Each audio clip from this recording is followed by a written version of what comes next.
Mijoro hatrany mpanelanelana ny Leader Fanilo France hoy Andriamatoa Ralison OLivier.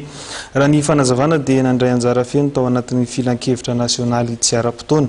Nokarakarain ny antoko Leader Fanilo ny Sabotsy 13 Febroary lasa teo izy ireo.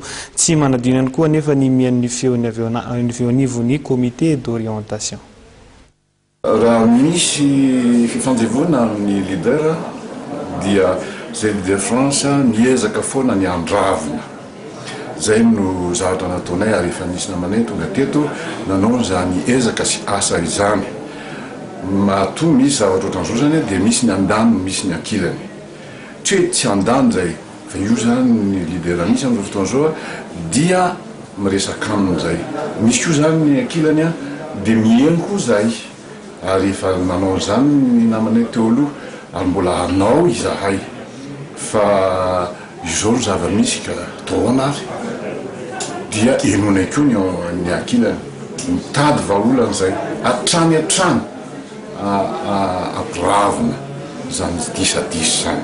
Zay na Leader Fanilo France, Leader Fanilo France hatramin'izay aloha tamin'ny 2012 ka hatramin'izao.